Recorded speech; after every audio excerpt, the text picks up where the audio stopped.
ഇപ്പോഴൊന്നും ബാലചന്ദ്രന് മടുക്കത്തില്ല ഗോവർദ്ധന. ഇനി അങ്ങോട്ട് ജില്ലണ നിൽക്കും ഞാനും താനും. കുടിയനും കിണല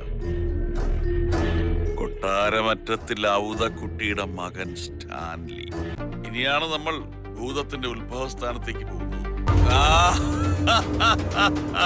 ആദ്യം ആ ഭൂതത്തെ കുടത്തിലടച്ച ഓരോരുത്തരെയായിട്ട് കണ്ട് കണ്ട് കണ്ട് ഭൂതത്തെ പുറത്തിറക്കാനുള്ള സംഭവങ്ങൾ റെഡിയാക്കണം.